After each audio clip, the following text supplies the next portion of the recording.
وہ تو لاشوں کو نوچ رہے ہوں گے. وہ پرندہ جو ہے نفاست پسند پرندہ، وہ نہیں اتر سکے گا، اڑتا اڑتا چلا جائے گا، لیکن لاشوں کا سلسلہ ختم نہیں ہوگا یہاں تک کہ تھک ہار کر لاشوں پر گر جائے گا. یہ دور نہیں ہے، اس لیے کہ اس پر متفق ہیں یہودی بھی اور عیسائی. پروٹیسٹنٹس عیسائی اس کے اوپر پوری طرح متفق ہیں. آرمیگیڈون جسے آپ تھرڈ ورلڈ وار کہہ لیں، الملحمۃ العظمیٰ کہہ لیں، الملحمۃ الکبریٰ کہہ لیں، حضور کے الفاظ میں یہ آئے گی. اس کے نتیجے میں گریٹر اسرائیل بنے گا. نمبر 3 پھر بنے گا تھرڈ ٹیمپل جو ٹائٹس نے گرا دیا تھا 70 میں، سن 70 عیسوی، جسے گرے ہوئے کتنا عرصہ ہو گیا؟ 2008. اندازہ کر لیجئے 1800 کتنے برس ہو چکے. وہ دوبارہ بنائیں گے تھرڈ ٹیمپل، اور اس کے لیے مسجد اقصیٰ کو گرائیں گے اور ڈوم آف دی راک، قبۃ الصخرہ، وہاں لا کر پھر اس میں کنگ ڈیونز تھرون لا کے رکھا جائے گا. یہ بھی میرے علم میں پہلی مرتبہ اسی ٹرمپٹ کی اشارے سے آیا. وہ کیا ہے؟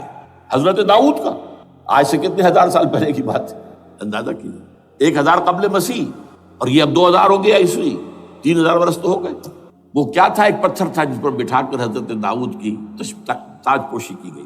پھر اسی پر حضرت سلیمان کی تاج پوشی، پھر اسی پر ان کے بادشاہ آتے رہے، تاج پوشی ہوتی گئی. ٹائٹس نے جب گرایا ہے سن 70 عیسوی میں، یروشلم کو برباد کیا، 1,33,000 یہودی ایک دن میں قتل کیے، ایک دن میں، باقی نکال دیا، بھاگ جاؤ یہاں سے. اس کو کہتے ہیں diaspora, that started in 70 AD. یہ منتشر ہو گئے، جس کا جہاز سنگھ سمایا چلا گیا، یورپ میں چلے گئے، شمالی افریقہ میں، مسلمان ملکوں میں، انڈیا میں آ گئے، ایران میں آ گئے، سب جگہ وہاں سے نکال دیے گئے، ڈائسپورا. بہرحال وہاں سے وہ ٹائٹس وہ پتھر لے گیا، وہ روم میں لے گیا. روم سے کسی طرح وہ آئرلینڈ پہنچ گیا. آئرلینڈ پیور کیتھولک ملک ہے، آپ کو معلوم ہوگا، اور وہاں پر پروٹیسٹنٹس کی اور کیتھولکس کی جنگیں ہوتی رہتی ہیں. کبھی بھی شیعہ سنی مسلمانوں کی اس طور سے خانہ جنگی نہیں ہوئی ہے جیسے کہ وہاں ان دو عیسائیوں میں کیتھولکس اور پروٹیسٹنٹس میں ہوتی ہے. وہ رومن کیتھولک ملک ہے بیچ. وہاں سے وہ انگلینڈ میں آیا. انگلینڈ میں جب آ گیا، بلکہ وہاں سے اسکاٹ لینڈ سے انگلینڈ میں پھر اس کو ایک کرسی کے اندر اس کی سیٹ کی حیثیت سے بنا کر ایک تھرون کی شکل دے دی. اور وہ جو ویسٹ منسٹر ایبے ہے، برطانیہ کے پارلیمنٹ کے ساتھ جو چرچ ہے، ویسٹ منسٹر ایبے، وہاں اس کو لا کے رکھ دیا گیا. اس وقت سے برطانیہ کے بادشاہوں اور ملکاؤں کی تاج پوشی وہاں ہوتی ہے. تو ایک یہ ہے کہ پھر اس کو لا کر وہاں رکھیں گے. اب یہاں سے اختلاف ہے، یہ نوٹ کریں. یہاں تک عیسائیوں کا، یہودیوں کا ایجنڈا ایک، یہاں اختلاف. یہودیوں کے نزدیک ان کا مسیح آئے گا اور وہ وہاں بیٹھ کر پوری دنیا پر راج کرے گا. وہ مسیح جس کی خبر دی گئی تھی شروع کی کتابوں میں، جو تورات کی ابتدائی کتابیں ہیں، وہ تو حضرت مسیح کی شکل میں آ گئے. دی پروفیسی واز فلفلڈ. یہودیوں نے نہیں مانا، انہیں تو قرار دیا جادوگر ہے، کافر ہے، مرتد ہے، ولد الزنا ہے، اور اپنے بس پڑتے سوری پر چڑھوا دیا. وہ دوسری بات ہے، اللہ نے کیا کیا وہ ایک علیحدہ مسئلہ ہے. چنانچہ یہ کہ دی سچویشن از ویکنٹ. وہ مسیحا کی جگہ ابھی باقی ہے ان کی، and they are waiting for ہم. تو وہ آئے گا اور وہ یہاں اس تخت داؤد پر بیٹھ کر پوری دنیا پر ہوگا. عیسائیوں کا کہنا کیا ہے کہ در حقیقت حضرت مسیح نازل ہوں گے، سیکنڈ کمنگ آف جیسس، جس کو ہم بھی مانتے ہیں. اگرچہ ہوگا کیسے، حالات و واقعات کا کیا ہمارے نزدیک رنگ ہے وہ کچھ مختلف ہے، وہ میں اس کو بیان نہیں کر سکتا. حضرت مسیح علیہ السلام پھر اس تخت پر بیٹھیں گے ان کے عیسائیوں کے مطابق. چنانچہ پوپ جو مر گیا ہے، پال II، اس کو یہ ٹرمپٹ والے کہتے ہیں شیطان. اور ان کا کہنا یہ ہے کہ اس شیطان نے the old ancient Roman holy Roman empire کو ریوائیو کیا ہے یونائٹڈ یورپ بنا کر. اور ان کا مقصد کیا ہے کہ یہ فلسطین میں ایک رومن کیتھولک حکومت قائم کرنا چاہتے ہیں. یہودی اپنی حکومت چاہتے جو ہے، اور وہ اپنی حکومت چاہتے ہیں. یہ ان کا کہنا ہے. یہ میں نہیں جانتا کہ اس میں کس حد تک ان ایک دوسرے پر الزام دو. لیکن جیسے کہ آپ کو معلوم ہے کہ انڈونیشیا کے اندر بھی ہوا تھا، ایک جزیرے کو تقسیم کر دیا، ایک حصہ جو ہے اس کا وہ رومن کیتھولک ریاست بن گیا. شاید نائجیریا میں بھی اس طرح کا معاملہ ہوا ہے کچھ تھوڑے علاقے کے اندر، وغیرہ وغیرہ. تو یہ ہے. لیکن بہرحال یہ ان کا. عیسائیوں کا معاملہ کیا ہے؟ میں نے جیسا کہ بتایا کہ یہ تو اس ایجنڈے کے اندر متفق ہے، اور عیسائی بھی ورلڈ ڈومینیشن، مالیاتی جو ہے استعمار، اس کے لیے کوشاں ہیں.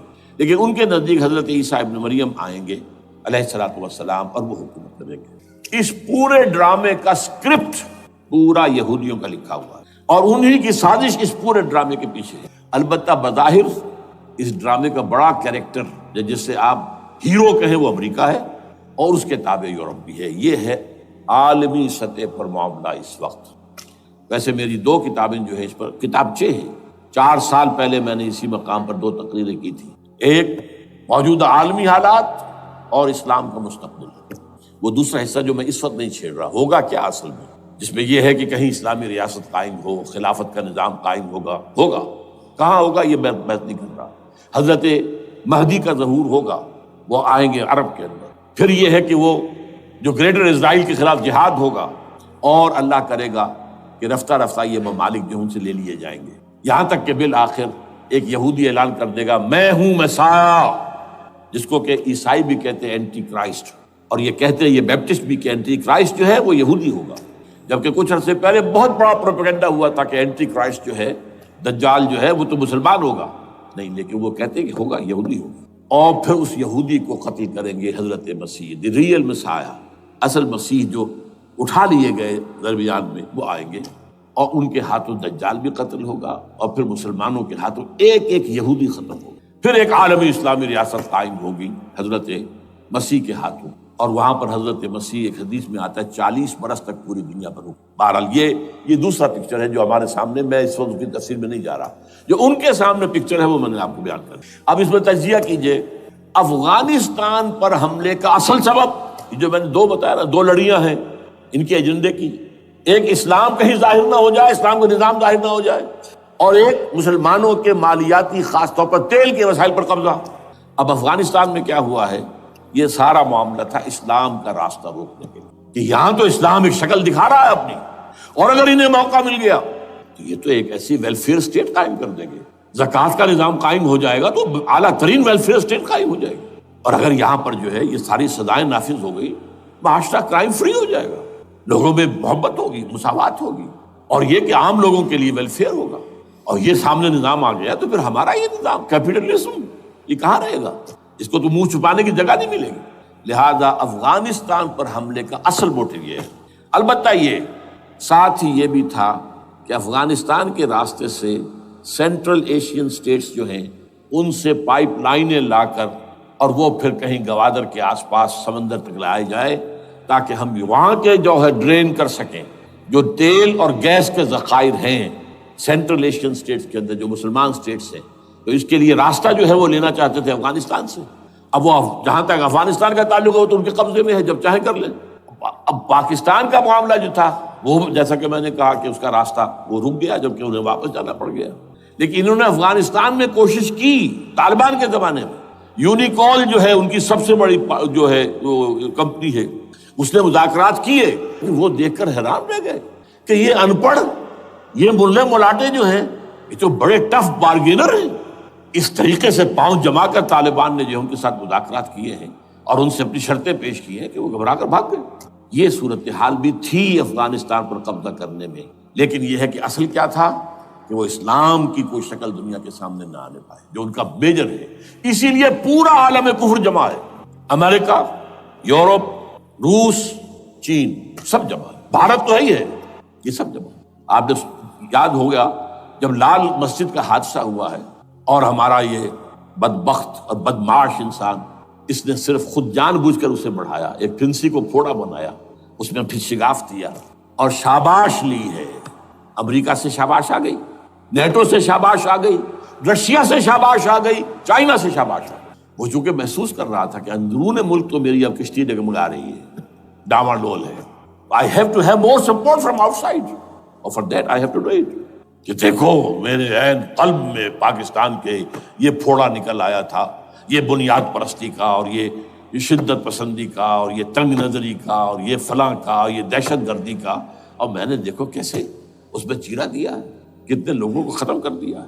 اچھا، اس میں یہ بھی ذہن میں رکھیے کہ افغانستان کے بارے میں یہودیوں کے علم میں ہے کہ حضور کی حدیثیں کیا ہے۔ حضور کی حدیث ہے یخرج من خراسان رایات سود، خراسان کے علاقے سے کالے جھنڈے لے کر فوجیں چلیں گی، لا یردھا شیء، کوئی طاقت ان کو رخ نہیں موڑ سکے گی، حتیٰ تنصب بإیلیا، یہاں تک کہ وہ آ کے بیت المقدس میں جھنڈے گاڑ دیے جائیں۔ دے نو اٹ، یہ جان لیجیے، یہ لوگ پڑھے لکھے لوگ ہیں۔ میں آپ کو ایک واقعہ سناتا ہوں۔ جب 1967 میں یہودیوں کو فتح ہوئی بہت بڑی، اور پورا یروشلم اب ان کے قبضے میں آ گیا، ایسٹ یروشلم جو کہ ابھی جارڈن کے قبضے میں تھا۔ تو جب موشے دایان تھا وہ کانا، وہ داخل ہوا فاتح کی حیثیت سے، تو اس کے ساتھ ایک ربائی تھا بہت بڑا، چیف ربائی یہودیوں کا بہت بڑا عالم، اور وہ رو پڑا۔ تھا تو فتح کا وقت، خوشی کا، رویا۔ So this is the beginning of the end, یہ الفاظ آئے اخبارات میں، گویا کہ اب یہ آخری ڈرامہ جو ہے شروع ہو گیا ہے۔ وہ آخری ڈرامہ انہیں معلوم ہے ان کی تباہی پر ختم ہونا ہے۔ اس میں حضرت مسیح کے نزول کے بعد یہ ٹرمپٹ والا بھی لکھتا ہے کہ 80% یہودی قتل ہو جائیں گے، اور میں سمجھتا ہوں کہ 20% اگر صحیح ہے اس کی بات، تو وہ ہوں گے جو اب حضرت مسیح پر ایمان لے آئیں گے، باقی 80% اپنے اس کفر پر اڑے رہیں گے اور قتل ہوں گے۔ اسی طرح حضور کی ایک حدیث ہے کہ جب یہودیوں کا قتل عام ہو رہا ہوگا، مسلمان قتل کریں گے، تو اگر کسی درخت کے پیچھے یہودی چھپا ہوگا تو درخت پکارے گا، اے مسلمان، یا عبداللہ آؤ ادھر، یہ میرے پیچھے یہودی چھپا ہوا، قتل کرو اسے۔ کسی پتھر کے پیچھے چھپے گا تو پتھر بولے گا، سوائے ایک درخت غرقد کے، کہ غرقد یہودیوں کا درخت ہے، وہ پناہ دے گا۔ اور آج اسرائیل میں سب سے بڑی پلانٹیشن غرقد کی ہے، they know it۔ اسی لیے افغانستان، خراسان، یہ افغانستان کا ہارٹ ہے افغانستان۔ اور یہ بھی جان لیجئے ہمارا جو مالاکنڈ سے اوپر کا علاقہ ہے یہ بھی خراسان کا حصہ، اولڈ خراسان، جسے گریٹر خراسان کہا جاتا ہے ہسٹری میں۔ ایک میں نے ایرانی سے پوچھا تھا اس کے بارے میں، تو اس نے کہا خراسان ہمارا ایک صوبہ ہے۔ میں نے کہا وہ تو مجھے معلوم ہے، جس کا دارالخلافہ مشہد ہے اور یہ ان کا مقدس شہر ہے، وہ تو اسے مکے کی طرح سمجھتے ہیں۔ بہرحال میں نے کہا میں پوچھ رہا ہوں پرانا خراسان بزرگ، تو خراسان بزرگ کا انہوں نے بتایا پورا افغانستان اس میں شامل، اور پھر یہ اسٹیٹس جو ہیں سینٹرل ایشین اسٹیٹس، اور ایران کا ایک حصہ اور پاکستان کا ایک حصہ، یہ جو مالاکنڈ کہلاتا ہے۔ اور یہ بڑی معنی خیز بات ہے کہ وہیں مالاکنڈ سے تحریک چلی ہے، جو اصل تحریک ہے طالبان پاکستان، وہ سوات سے چلی ہے۔ بہرحال اس وجہ سے، اس پہلو سے یہ جو ہے افغانستان پر حملے کا سب سے بڑا سبب وہ تھا۔ دوسرا جو تھا وہ یہ کہ ان کو جو پائپ لائن لے کے آنی تھی اس کے لیے، لیکن وہ ظاہر بات ہے کہ اس میں جو ہے جو طالبان نے وہ ان کی چکمے میں نہیں آئے۔ اس پر ایک کتاب ہے کہ جو انگریزی میں ہے عابد اللہ جان کی، Afghanistan the genesis of the last crusade, Afghanistan سے آخری صلیبی جنگ کا سلسلہ شروع ہو رہا ہے۔ بہت جو ہے چشم کشا ہے، معلومات افزا ہے، انگریزی میں ہے۔ اچھا عراق میں معاملہ برعکس تھا، عراق میں تیل کا معاملہ بھی تھا تو وہ صرف امریکہ کا تھا۔ جو یورپ ہے وہ زیادہ تر کیسپین کے ایریا کے تیل کی طرف نگاہیں رکھتا ہے، یہ جو ہے یہ اصل میں سارا جو ہے یہ امریکہ کا معاملہ۔ اور دوسری طرف یہ کہ یہاں کو مذہبی سلسلہ نہیں تھا، حالانکہ تھا، وہ یہودیوں کا تھا۔ وہ کیا تھا؟ Extension, first step towards the establishment of greater Israel. یہ بات اچھی طرح سمجھ، یہاں پہ تیل کا معاملہ بھی، میں نے کہا تھا نا دو لڑیاں ہیں جو چل رہی ہیں۔ تیل کا معاملہ یہاں خاص طور پر عراق کے اندر زیادہ، افغانستان میں بہت کم، لیکن یہ کہ یہاں پر بھی جو اصل ہے بیہائنڈ دی سین، جو اصل چیز کیا ہے کہ گریٹر اسرائیل کے قیام کی طرف پہلا قدم۔ میں یاد دلاتا ہوں آپ کو، جب فرسٹ گلف وار ہوئی تھی جس میں عراق کا بھرکس نکال دیا گیا تھا، اس کے اختتام پر کہا تھا شوارز کرافٹ، جو ان کا کمانڈر ان چیف تھا الائٹ فورسز کا، اس نے صاف کہا تھا، مجھے آج تک ایک لفظ یاد ہے، we fought this war for the protection of اسرائیل۔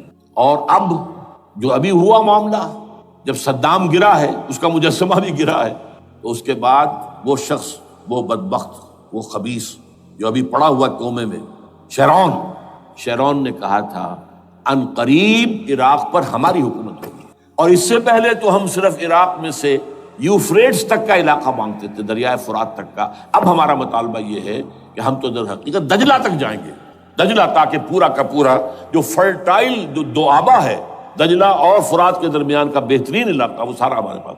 اس سے آپ اندازہ کر لیجئے کہ یہ دونوں چیزیں جو ہیں دونوں جگہ موجود ہیں۔ وہاں مذہبی زیادہ ہے افغانستان کا، لہذا یہاں بہت بڑی جو ہے کولیشن بن گئی۔ عراق میں تو وہ کولیشن نہیں بن سکی، یورپ بھی ساتھ نہیں آیا، امریکہ had to go it alone, اسے کرنا پڑا ہے۔ زیادہ سے زیادہ کوئی ٹوکن، آسٹریلیا کا کوئی ٹوکن معاملہ، جو ہے وہ برطانیہ کا کچھ شاید ٹوکن ٹائپ جو ہے، وہی یہ کامن ویلتھ پرانی جو ہے چلی آ رہی ہے، اس میں شاید کینیڈا کا، باقی تو کوئی نہیں۔ یہ جو آل ورلڈ کولیشن بنی تھی وہ افغانستان کے خلاف کیوں ہے؟ یہاں سے اسلام کی ریسرجنس کا اندیشہ ہے۔ یخرج من خراسان رایات سود لا یردها شیء حتیٰ تنصب بإیلیاء، حضور کے زمانے میں ایلیا جو ہے وہ کن کے قبضے میں تھا؟ عیسائیوں۔ اس کے بعد ہمارے قبضے میں آیا، لیکن پھر کروسیڈرز نے ہم سے لے لیا تھا، اور 88 برس وہ عیسائیوں کے پاس رہا، 1099 عیسوی سے لے کر 1187 تک۔ اب پھر یہود کا قبضہ ہے، پہلے عیسائیوں کا تھا، اب یہود کا۔ اب ان سے لینا واپس، پہلی مرتبہ بھی عرب نہیں لے سکے تھے، کھونے والے عرب تھے، واپس لینے والا کرد تھا صلاح الدین ایوبی رحمۃ اللہ علیہ۔ اب بھی کھونے والے عرب ہیں، مصر اور شام اور اردن، تینوں کا مقابلہ کیا اس نے، اسرائیل نے، اور قبضہ کیا پورے ویسٹ بینک پر، گولان ہائٹس پر، سینائی پیننسولا پر، اور یہ کھو دیا ہم نے اپنے ہاتھ سے۔ اور اب بھی عربوں میں تو کوئی دم نہیں، کوئی جان نہیں، ان کو عیاشیوں نے، دولت مندی نے بالکل تباہ و برباد اور کھوکھلا کر کے رکھ دیا۔ بہرحال یہ جو چیزیں میں نے آپ کو بتائی ہیں، یہ تو وہ پلانز ہیں جو سب شیاطین جن و انس کے پروگرام ہیں۔ وہ جیسے کہ کبھی کہا تھا خمینی صاحب نے، شیطان بزرگ، دی گریٹسٹ شیطن، امریکہ، اصل میں امریکہ، اور اس کے پیچھے حقیقت میں یہود، سامنے امریکہ، پیچھے یہود۔ بالفعل کیا ہوگا یہ تو پھر اللہ ہی جانتا ہے کیا ہوگا۔ وَمَكَرُوا وَمَكَرَ اللَّهُ، کافر اپنی چالیں چلتے ہیں، اللہ اپنی چال چلتا ہے۔ اور سَنَسْتَدْرِجُهُم مِّنْ حَيْثُ لَا يَعْلَمُونَ وَأُمْلِي لَهُمْ إِنَّ كَيْدِي مَتِينٌ۔ اے نبی آپ گھبرائیں نہیں، ہم ان کافروں کو رفتہ رفتہ وہاں سے لے آئیں گے جہاں سے آپ کو بھی انہیں احساس تک نہیں ہوگا کہ یہ تو گرفت میں آ رہے ہیں، ٹریپ ہو رہے ہیں، اور ابھی ذرا میں انہیں ڈھیل دے رہا ہوں، میں املی لہم ان قیدی متین، میری چال بہت مضبوط۔ وہ اللہ کیا کرے گا وہ میں نے آپ کو بتایا، جھلک دکھا دی ہے۔ انشاءاللہ اسی علاقے میں پاکستان اور افغانستان، اور اس کا ہارٹ ہوگا یہ پشتونستان، سرحد اور مشرقی افغانستان مل کر پشتونستان، پشتون اسی مشرقی اس میں ہے، پاکستان کا مغربی صوبہ ہے، شمال مغربی سرحدی، یہ ہارٹ، اور پھر پاکستان اور افغانستان، انشاءاللہ یہی ہوگا۔ اور پھر یہ کہ یہاں سے فوجیں جائیں گی جو حضرت مہدی کی حکومت جمائیں گی عرب کے اندر۔ عربوں میں جان نہیں ہے کہ وہ مہدی کی حکومت کو جما سکے۔ یخرج ناس من المشرق یؤتون للمہدی یعنی سلطان ہی، مشرق کی طرف کے کسی ملک سے فوجیں آئیں گی جو مہدی کی حکومت قائم کرے، عربوں میں دم نہیں۔ بہرحال ہوگا کیا وہ میں نے کہا کہ یہ تو اللہ کے ہاتھ میں ہے۔ اب یہ کہ کرنا کیا چاہیے، یہ ہے میری تقریر کا آخری حصہ۔ دیکھیے ذوالفقار مرزا نے جو کچھ کہا اور سید قائم علی شاہ نے، میں خوشائند سمجھتا ہوں کہ طالبانائزیشن اور ہے، اسلامائزیشن اور ہے، ٹھیک ہے۔ تیری آواز مکے اور مدینے، طالبانائزیشن کے اندر کچھ بغیر تعلیم یافتہ، کچھ جذباتی، اس طرح کے لوگ بھی ہیں جن میں انتہا پسندی بھی ہے، جیسے کہ میں پہلے بیان کر چکا، افغانستان میں ہوا ہے، افغانستان کے اندر بھی رفتہ رفتہ وہ اپنی چیزوں سے نکل رہے تھے، نکل جاتے ہیں، لیکن موقع نہیں دیا گیا، نپتی ایول ان دی بٹ ختم کر دیا گیا۔ اسی طرح ہمارے سرحدی صوبے میں جیسا کہ میں بتایا 3 قوتیں برسرکار ہیں، who is who knows it، کون کیا ہے۔ لیکن بہرحال یہ کہ پہلی بات یہ، اسلام اور پاکستان لازم و ملزوم ہیں۔ یہاں اسلام آئے گا تو یہ ملک رہے گا، نہیں آئے گا تو ختم ہو جائے گا، اس میں کوئی شک نہیں۔ میری 2 کتابیں پڑھ لیجیے اگر اللہ توفیق دے، ہمت دے، اسلام اور پاکستان، یہ سن 67-68 کی تحریریں میری ہیں۔ جینیسس آف پاکستان کیا تھا، how Pakistan came into existence. پھر یہ کہ میں نے استحکام پاکستان کے نام سے سن 85 کے اندر کتاب لکھی ہے، یہ دونوں کتابیں پڑھی ہیں۔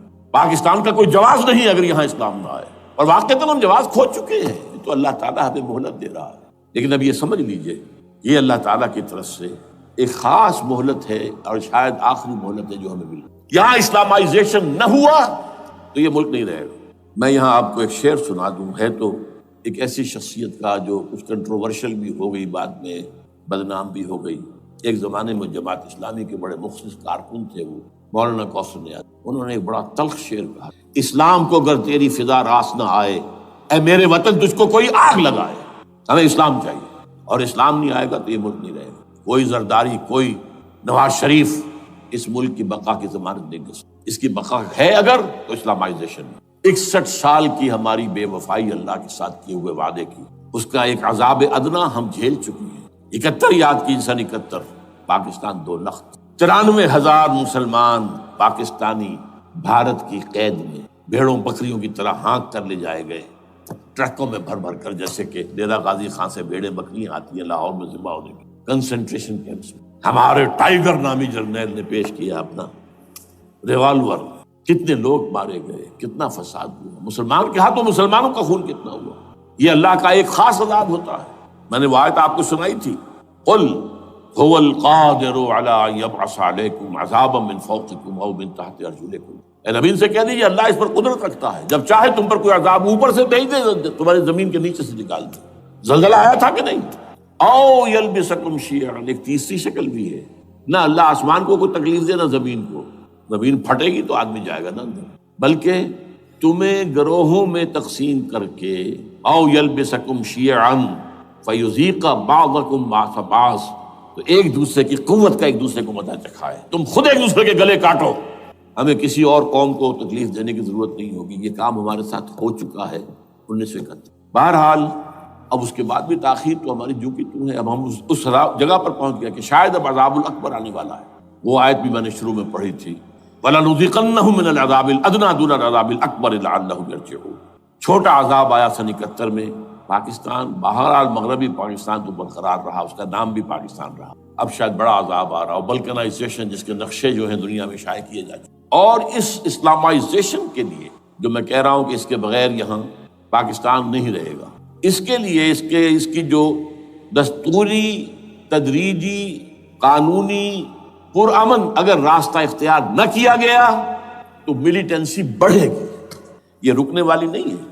یہ جو اوپر کا جو علاقہ ہے، ایک ٹرائنگل ہے جس کا نقشہ کھینچا ہے ایک بہت بڑے مصری ادیب اور مورخ نے، شکیب ارسلان ان کا نام تھا۔ انہوں نے کہا ہے کہ یہ پامیر سطح مرتفع جو ہے، پامیر جسے روف آف دی ورلڈ کہا جاتا ہے، اس سے پہاڑوں کے سلسلے نکلتے ہیں، کوئی چین کی طرف چلا گیا، کوئی تبت کی طرف چلا گیا، جو قراقرم ادھر آ گیا پاکستان کی طرف، ہمالیہ آ گیا پاکستان انڈیا کی طرف، ادھر ہندو کش چلا گیا افغانستان میں، یہ سب جیسے کہ ایک جو پہیہ ہوتا ہے اس کے جو لگے ہوتے ہیں سپوکس جنہیں کہتے ہیں۔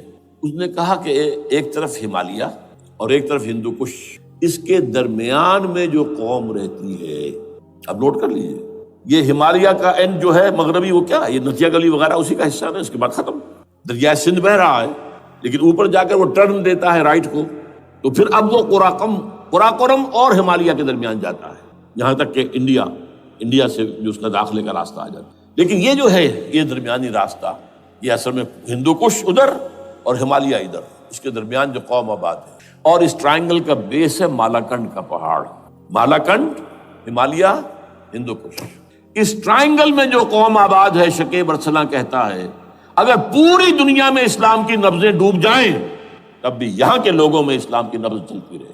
یہ وہ علاقہ ہے جہاں سے پاکستان کے طالبان کا آغاز، جہاں سے پرامن تحریک چلی تھی، اس کا راستہ روک دیا گیا، اب وہ شدت پسندی پر آ گئے، اور یہ شدت پسندی بڑھے گی اگر آپ نے تشدد سے روکا، اگر امریکہ کے چمچے بنے رہے، اگر امریکی ایجنڈے ہی کو پورا کرتے رہے اور اپنے لوگوں کو مارتے رہے، تو جواب میں در ایک چراغ حقیقت کو گل کیا تم نے تو موج دودھ سے صد آفتاب ابھریں گے۔ یہ اب جو آ رہے ہیں، کہاں سے آ رہے ہیں آپ کے یہ خودکش حملہ آور؟ یہ وہی ان لوگوں کے رشتہ دار ہیں نا جو امریکی بمبارڈمنٹ میں مارے گئے ہیں، کتنے ہیں جن کے بچے ختم ہو گئے، بیٹے مر گئے۔ یہ جو ہمارے ہاں ایک کمانڈوز کے کیمپ کے اوپر جو حملہ ہوا تھا اور خودکش بمبار، جس سے کہ شاید 18-19 بہترین آپ کے کمانڈوز ختم ہوئے تھے، وہ کون تھا؟ وہ خود کمانڈو تھا، اندر کوئی اور تو جا ہی نہیں سکتا تھا، یہ کمانڈوز کا کیمپ تھا، اور اس کے میس میں لوگ کوئی جا سکے، وہ خود کمانڈو تھا۔ اس کی بیٹی لال مسجد کے اندر جلی تھی۔ اب آپ اندازہ کیجئے کہ اس کے دل میں جو کھول رہا تھا اس کا جذبہ، اس نے اس کو ٹھنڈا کیا خود جان دے کر۔ تو جان لیجیے ادھر باجوڑ میں حملہ ہوا تھا، ادھر جو ہماری ملٹری پریڈ کے اوپر حملہ ہو گیا، تو یہ بات رکے گی نہیں۔ اور یہ ظاہر بات ہے کہ اب شمال سے لے کر نیچے تک کی بات ہے، وہاں پر بھی میں نے شروع بھی کہا تھا یہ خطرہ حقیقی ہے، غیر حقیقی نہیں ہے، وہمی اور خیالی نہیں ہے، اس لیے کہ اب جو اس علاقے سے جا رہے ہیں ہجرت کر کے کراچی، وہی ان کی جگہ ہے، وہیں پر ان کے رشتہ دار ہیں، محسود ہیں، وزیری فلاں ہے، یہ ہے وہ ہے، وہاں وہ جا رہے ہیں۔ اور وہاں پر بھی ظاہر بات ہے کہ جو کچھ ہو رہا ہے افغانستان میں اور جو کچھ ہو رہا ہے شمال سرحدی صوبے میں، اس کا ایک تسلسل ہوگا۔ میں یہاں یہ عرض کر دوں آپ سے کہ تقریباً 4 سال قبل، بلکہ 4.5 سال، میں انتہائی مایوسی کو پہنچ چکا تھا کہ پاکستان کا وجود باقی نہیں رہے گا۔ میں نے یہی تقریر کی ہے 29 فروری سن 2004 کو، اسی جگہ۔ پاکستان جواز کھو چکا، یہ اسلام کے نام پر تھا، ویئر اسلام؟ جو اسلام یہاں وہ تو بھارت میں بھی ہے، وہ تو امریکہ میں بھی ہے، وہ کہاں ہے اسلام کا سیاسی نظام، اسلام کا تعزیراتی نظام، اسلام کا کرمنل لا، اسلام کا سول لا، اسلام کے فیملی لاز کہاں بنائے تھے اس شخص نے جو فیلڈ مارشل بنا تھا خود ساختہ، جو اس نے قوانین بنائے تھے، تمام علماء نے کہا تھا، تمام مکتبہ فکر کہ غلط ہے، تحریک کوئی نہیں اٹھائی، یہ ان کی غلطی تھی، کوتاہی تھی۔ جمہوریت کی تحریک میں شامل ہو گئے، اس پر کوئی تحریک نہیں چلائی۔ بہرحال وہ نظام کہاں ہے؟ وہ نظام تو قائم نہیں کیا۔ اس حوالے سے یہ اپنا جواز کھو چکا۔ دو ریشنل ہے، ریزون دیت جسے کہتے ہیں فرینچ کے اندر، ریزون دیت کسی چیز کی ریزن، ریشنل آف ایگزسٹنس۔ اس کے بعد یہ ہے کہ پچھلے سال سے کچھ مایوسی میں کمی ہوئی۔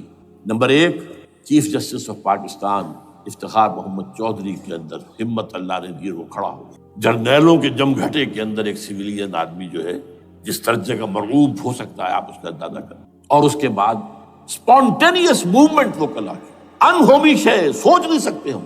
یہ موومنٹ جو ہے یہ کوئی اسٹریٹ ارچنز کی چلائی ہوئی نہیں ہے، یہ ہمارے ہاں کے گاموں ماجوں کی نہیں ہے، بلکہ یہ تو پڑھے لکھے لوگ، وکیل، کالے کوٹ، کالی ٹائیاں، پینٹ، یہ جو سختیاں جھیلی ہیں انہوں نے، ابھی تک وہ تحریک چل رہی ہے۔ اگر اس سے ظاہر بات ہے وقت گزرنے کے ساتھ ساتھ اس کی وہ تیزی اور تندی میں تو کمی آئی، اور حکومت کو موقع ملا ان کے اندر کوئی رفت پیدا کرنے کا بھی۔ لیکن بہرحال ان دونوں چیزوں سے میری مایوسی میں قدرے کم۔ اب دوسری بات وہ تھی 18 فروری کے الیکشن کا پرامن طور پر منعقد۔ میں یہ سمجھتا تھا کہ جو اس کے اندر دخل اندازی ہے، ریگنگ ہو گئی ہوئے، کیسے ممکن ہے پاکستان میں الیکشن ہو اور ریگنگ نہ ہو؟ پھر تحریک چلے ہی چلے، کیونکہ تحریک تو چل رہی ہے پہلے سے، صرف اس کے اوپر تیل اور ڈالنا ہے نا، اور پھر بدامنی ہوئی ہو، اور پھر دونوں طرف گدھ بیٹھے ہوئے ہیں، the NATO forces in the west, Indian forces on the east, they will march into Pakistan، اور پاکستان کے ایٹمی دانت توڑ کر Pakistan will be put at the mercy of India، بھارت۔ Now do whatever you like۔ Condoleezza Rice کا میں آپ کو بیان سنا چکا ہوں۔ پاکستان کے مستقبل کا فیصلہ امریکہ اور بھارت بھی کرتا۔ بہرحال اب تیسری جو امید ہوئی ہے کہ کل پرسوں میں جو ہوئی ہے، کولیشن جو ہے یہ ناکام ہوتی نظر آ رہی تھی، لیکن یہ کہ صدر کے مواخذے پر یا صدر کے خلاف جو ایک کارروائی ہو رہی ہے، اللہ کرے کہ وہ پوری ہو جائے، یا اس سے بھی بہتر ہے کہ وہ خود ہی استعفیٰ دے کر دفع ہو جائے۔ بہرحال یہ کہ اس سے بھی کچھ امید کا پہلو جو ہے پیدا ہوتا ہے۔ اب یہاں اسلامائزیشن کا پرامن، تدریجی اور اسلام اور دستوری اور قانونی طریقہ کیا ہے؟ وہ طریقہ کیا ہے؟ 1949 اور 50 میں جو عمل شروع ہوا تھا، جو اس کے بعد سے آج تک جو ہے ختم ہو گیا، اس کو اثر نو شروع کیا جائے۔ دوڑ پیچھے کی طرف ہے گردش ایام کی۔ 49 میں کیا ہوا تھا؟ قرارداد مقاصد۔ وہ گویا کہ پاکستان میں نظام خلافت کی جڑ تھی جو رکھ دی گئی تھی کہ sovereignty belongs to Allah and whatever authority we have it's a sacred امانت۔ یہ تو اصل میں استعمال کی جائے گی یہ قوت کتاب و سنت کے دائرے کے اندر this is خلافہ، in essence it is خلافہ۔ خلافت کی بنیاد رکھ دی گئی۔ اس سے پہلے 48 میں سن 47 کی ایک تقریر کی وجہ سے جو غلط فہمی پیدا ہوئی تھی قائد اعظم کی 11 اگست کی، اس کا انہوں نے کراچی کی ہائی کورٹ بار ایسوسیشن میں جا کے کہہ دیا تھا۔ کچھ لوگ شرارت کے ساتھ یہ پروپیگنڈا کر رہے ہیں کہ پاکستان میں دستور شریعت پر مبنی نہیں ہوگا، یہ فتنہ ہے، غلط کہہ رہے ہیں، نفی کر دی تھی۔ اب یہ دوسری بات ہے کہ اندھوں کے اندھے جو ہیں وہ اس 11 اگست کی تقریر کو لیے پھرتے ہیں، اس کے ایک جملے کو، اور یہ اتنی کھلی بات جو کی شریعت کا لفظ، شریعت پاکستان کا دستور جو سمجھتا ہے کہ شریعت پر نہیں مبنی ہوگا وہ غلط کہتا ہے، وہ شریر ہے، شرارت پیدا کر رہا، یہ قائد اعظم کے الفاظ۔ بہرحال اس کے بعد ایک عمل کیا ہوا تھا سن 50 میں، یہاں کے سیکولر عناصر نے ایک بڑا شور مچایا، کس کا اسلام لاؤ گے؟ شیعہ کا، سنی کا، دیوبندی کا، بریلوی کا، وہابی کا، کس کا اسلام؟ اللہ تعالیٰ غریق رحمت کرے ان بزرگوں کو۔ پاکستان کے تمام مذہبی مکاتب فکر کی ٹاپ کی قیادت جمع ہو گئی کراچی میں، شیعہ بھی، اہل حدیث بھی، بریلوی بھی، دیوبندی بھی، 31 علماء، جماعت اسلامی بھی، مولانا مودودی بھی اس میں۔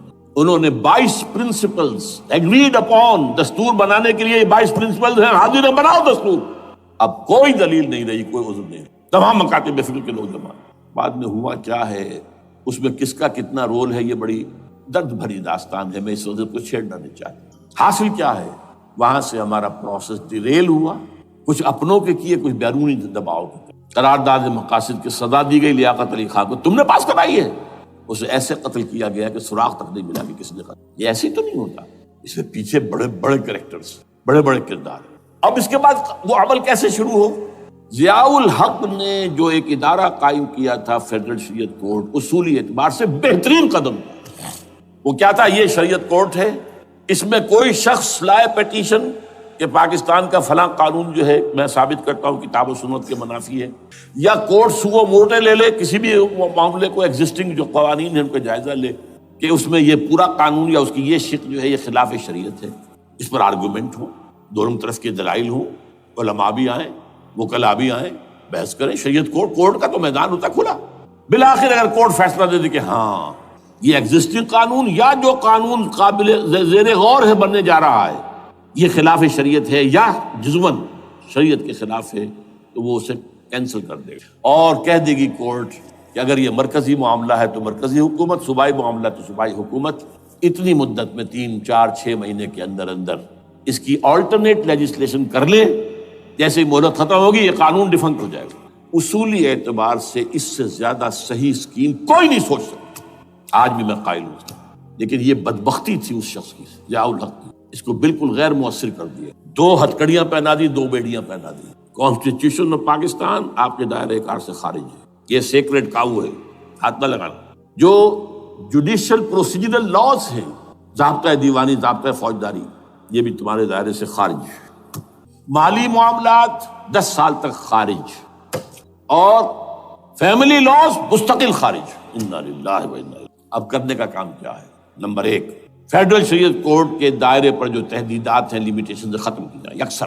نمبر 2، اس کا سٹیٹس کم سے کم ہائی کورٹ کے درجے کا ہونا چاہیے۔ نمبر 3، اس میں جید علماء کو لا کر بٹھایا جائے، ان کی میجورٹی ہونی چاہیے، وکلاء بھی ہوں، جدید تعلیم کے، جدید قانون کے جاننے والے، لیکن علماء بھی ہوں۔ اگر آپ جید علماء کو لے آئیں گے تو پھر وہ جو عام مولوی ہے بیچارہ، وہ جو پوری طرح نیم خواندہ ہے یا نیم تعلیم یافتہ ہے، یا ہمارا عام آدمی ہے جو طالبان کے انداز کے اندر وہ شدت پسندی پر آ گیا ہے، اسے یہ اندازہ نہیں ہے کہ دین میں اہمیت کس شے کی اول ہے، پھر دوسری کون سی، ثانوی شے کون سی ہے۔ اب اس کے بجائے علماء، جدید علماء، تمام جو ہے مسالک کے علماء اس میں شامل کیے، اس کے فیصلوں پر نظر ثانی کا کھلا موقع ہونا چاہیے۔ ایک دفعہ عدالت فیصلہ کر دے، نظر ثانی کا موقع ہونا چاہیے، اور کسی شہری کی طرف سے پیٹیشن آئے یا سو موٹو، وہ جائزہ لے اور ایک ایک کر کے قوانین جو ہے غلط ختم، ان کی جگہ پر لیجسلیشن پارلیمنٹ ہی کرے گی یا صوبائی اسمبلی کرے گی۔ کورٹ کا کام لیجسلیشن نہیں ہے، وہ یہ کہہ سکتا ہے کہ یہ بھائی یہ معاملہ جو ہے شریعت سے تجاوز کر گیا ہے، یا فلاں جو قانون تم بنانے چلے اس کی یہ شق جو ہے شریعت کے خلاف ہے، بس فیصلہ یہ دے گی۔ ظاہر بات ہے لیجسلیشن اس کا کام نہیں، لیجسلیشن جو کرے گی آپ کی نیشنل اسمبلی کرے گی، آپ کی صوبائی اسمبلی کرے گی، لیکن وہ اس کا متبادل قانون لے آئیں اور پہلا قانون ختم ہو جائے گا۔ اچھا، اس عرصے کے دوران جو کونسل آف اسلامک آئیڈیالوجی پر ارب روپیہ خرچ ہوا ہے، اس کی رپورٹوں کے انبار لگ گئے ہیں، کسی ایک سفارش کو بھی آج تک پارلیمنٹ میں پیش نہیں کیا گیا، اور اس میں جید علماء رہے ہیں اور تمام مکاتب فکر کے علماء رہے ہیں۔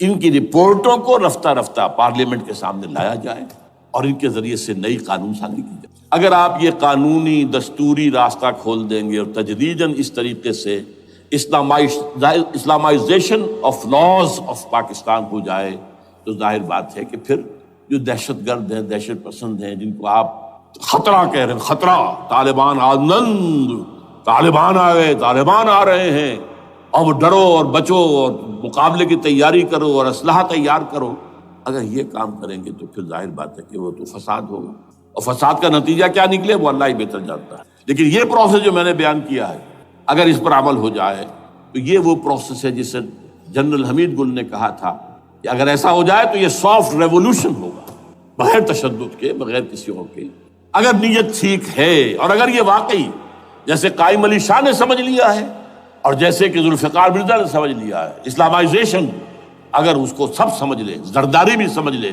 اور نواز شریف بھی سمجھ لے اور سب سمجھ لے، تو ظاہر بات ہے کہ پھر کسی توڑ پھوڑ کے بغیر، کسی اور بدامنی کے بغیر، کسی تشدد کے بغیر اسلامائزیشن یہاں ہو جائے تو سب کے دل خوش ہو جائیں گے، اور یہ سارا جو بھی تشدد ہے، یہ دہشت گردی ہے، اس کے راستے بند ہو جائیں گے۔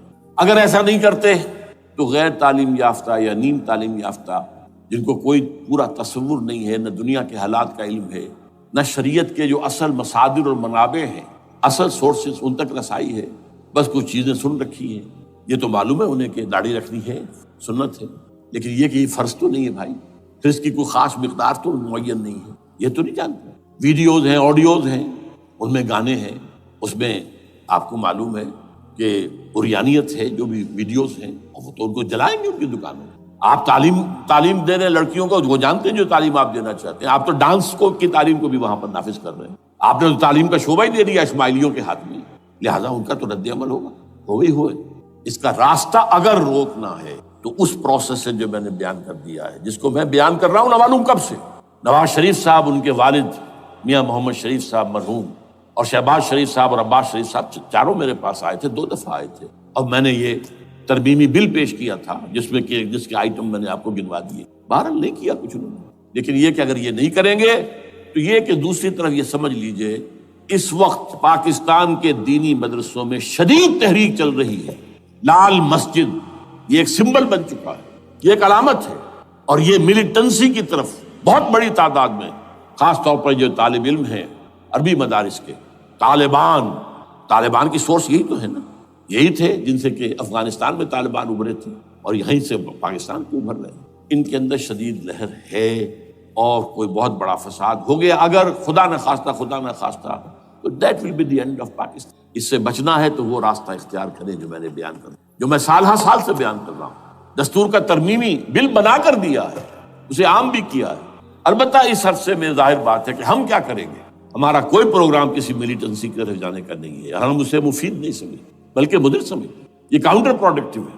ہمارے سامنے پروگرام کیا ہے؟ سے نکاتی پروگرام، بڑے پیمانے پر دعوت ایمان بذریعہ قرآن. نمبر 1، میری تمام سرگزشت کھوئے ہوئوں کو جستجو، میری سرگزشت جو ہے 50 سال سے اسی میں ہے، قرآن کو پڑھنا، پڑھانا، سیکھنا، سکھانا، عام کرنا. اور الحمدللہ ایک بڑی ٹیم تیار کر دی ہے میں نے اللہ کے فضل سے، جو یہ کام کر رہی ہے. دعوت ایمان بذریعہ قرآن، اور جو ایمان واقعتاً لے آئیں، جس کا ثبوت ہوگا شریعت پر عمل، جس چیز پر عمل کیا جا سکتا اور نہیں کرتے تو آپ مجرم. ہاں ظاہر بات ہے اس سے ایک حصہ ایسا ہے جس پر آپ عمل نہیں کر سکتے جب تک کہ نظام نہ بدل جائے. چور کا ہاتھ میں نہیں کاٹ سکتا، آپ نہیں کاٹ سکتے، لیکن جتنے پر عمل ممکن ہے اس پر عمل. ایسے لوگوں کو آرگنائز کیا جائے. بیعت کا نظام، مسنون نظام، قرآن میں معصور، مسنون، منصوص، یہ سارا نظام اس کی بنیاد. ایک آدمی کا، وہ آدمی کہے کہ بڑھو تو بڑھو، وہ کہے کہ رک جاؤ تو رک جاؤ. نمبر 3، ان لوگوں کا تزکیہ. اور میں بتا چکا ہوں تزکیہ اور تربیت. تزکیہ کس بات کی؟ کوئی امنگ، کوئی ولولہ، کوئی مقصد، کوئی تمنا دل میں نہ رہے سوائے اللہ کی رضا کی. حکومت مطلوب نہ ہو، اقتدار مطلوب نہ ہو، مال و دولت مطلوب نہ ہو، اللہ کی رضا اور آخرت کی فلاح. ہر تمنا دل سے رخصت ہو گئی. حضرت مجذوب کا مصرع، اب تو آ جا، اب تو خلوت ہو گئی، اے اللہ تو آ جا میرے دل میں، میرے دل سے ہر تمنا نکل چکی ہے، خلوت ہے. اور تربیت کس کی؟ کہ تیاری ہو جائے اس بات کی کہ تن من دھن سب لگا دیں گے، جان بھی دے دیں گے جب موقع آئے. چوتھا کیا؟ کہ جب تک یہ تعداد کافی نہ ہو، یہ نہیں ہے کہ 150 آدمی لے کر کسی ایک جگہ پر کسی لال مسجد کو ہم مرکز بنا کر بیٹھ جائیں، نعرہ لگا دیں. ملک گیر جماعت، اور وہ بھی معتدل تعداد پہ، وہ جب تک نہیں ہوتی تو ہم یہی 3 کام کریں گے. دعوت ایمان بذریعہ قرآن، تنظیم بذریعہ بیعت، مسنون بیعت، تزکیہ اور تربیت کرتے رہیں گے. بانشہ درویشی در ساز دمادم زن، یہی کام کرتے رہو. نو ملیٹنسی، نو الیکشنز. لیکن جب تعداد کافی ہو گئی تو ایک منظم اور پرامن مطالباتی اور احتجاجی تحریک، توڑ پھوڑ نہیں، گھراؤ جلاؤ نہیں، جیسے گاندھی نے شروع کی تھی، نمک بناؤ تحریک، سول ڈس اوبیڈینس. لیکن کسی نے کوئی توڑ پھوڑ نہیں کی تھی. اپنے سر ان کے پھوٹے ہیں بڑے سے بڑے لیڈروں کے، مولانا ابوالکلام آزاد اور پنڈت جواہر لال نہرو کے سر پھٹے ہیں. ہزارہ لوگ جیلوں میں گئے ہیں، انہوں نے کسی کو کچھ نہیں. اسی کا نقشہ ایرانیوں نے دکھایا، 20,000 سے لے کر 30,000 تک جانیں دے دی، ہتھیار نہیں اٹھائے. اس لیے کہ ہتھیار بھی استعمال کرو گے تو اوپر جو حکومتیں ہیں ان کے پاس تو بے تحاشا فوج ہے، ان کے پاس ٹینک ہے، ان کے پاس ہوائی جہاز ہیں، ہیلی کاپٹرز ہیں، گن سے بھرے ہیلی کاپٹرز ہیں. کیا نہیں ہے؟ پرامن، منظم، مطالباتی اور احتجاجی تحریک.